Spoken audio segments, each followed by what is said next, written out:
Hey, it's Frank with 4D Honeybee, and the decision is made. I have decided to split my two queen hive, Queen Elizabeth and Queen Elizabeth II, have been operating two hives in one.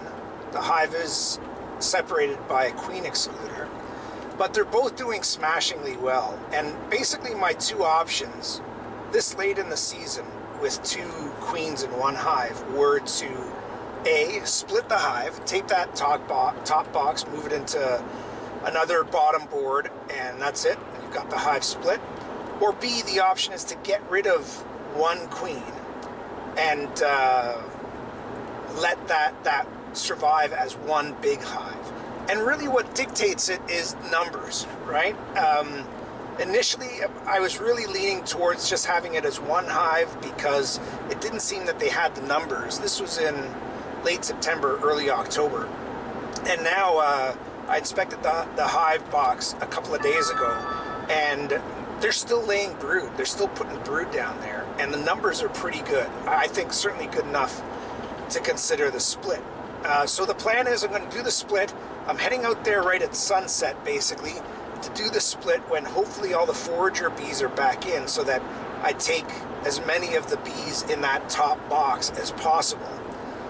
And I'm going to just obstruct the entrance of the hive. I don't know how realistic that is, but the plan is obstruct the entrance a little bit so that when the bees go out, they've got to do a little bit of work to get outside of the hive. They reorient themselves with the new hive location. It's just going to be, 6 feet away from the old hive location, but the hope is that the workers don't all go back into the old hive. So that's the main risk of doing this split. And then put a new lid on the old hive, on the bottom box that is, and it basically gives me 3 weeks of feeding and 3 weeks of making sure that the bees do have enough numbers to survive heading into winter before I winterize the hives and button them up. So that's the plan for tonight. Hopefully we'll have enough light to be able to see what I'm doing. It's going to be a fairly short video once we get out there, so we'll see how it goes, and thanks for joining me at 4D Honeybee.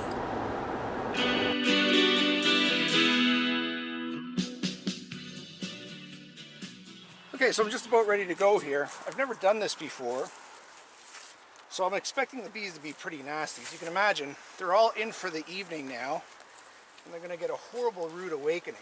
They're going to get their hive split open, temperature is going to change drastically, and they're going to get one hive pulled away, or one box pulled away, for no apparent reason to them. So anyway, we'll see how it goes. I'm suited up, and everything is more or less ready. You see the bottom board over there? Right over there, that's where the hive is going. And get some grasses and stuff ready to jam in the front entrance of the hive as well. So here we go. Here goes everything.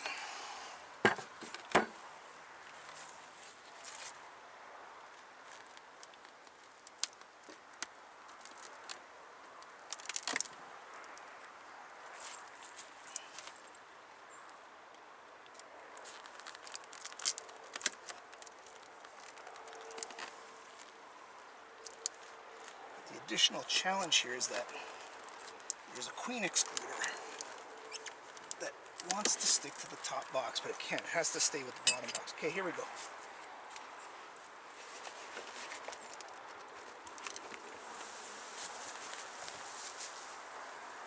Whoa. That is a heavy box. It's okay, bees. Doing fine. There are a lot of bees in here. Okay, you're good, you're good. And that's it.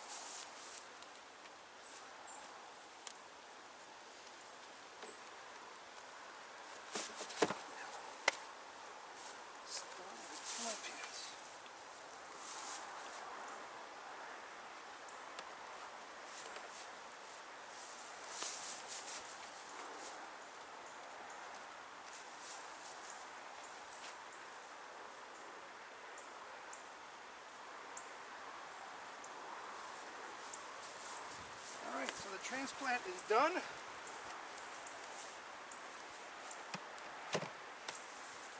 now the plan is simple. I'll leave them for a couple of days. We're gonna have lousy weather here tomorrow, so I don't want to mess with them at all. Leave them for a couple of days, come back in a couple of days, start feeding them, and then again monitor numbers and see how their stores are doing. And hopefully that's a successful split. It was pretty peaceful. I got one sting through my pants, which wasn't bad. Not many bees got out of either box. But that box that I moved over there was very heavy. It's gotta be over 50, 60 pounds. So that's great. That means they're really jamming it up with resources and bees. So that's the plan. Hopefully it'll work out. Thanks for all your input, and thanks for joining me at 40 Honeybee.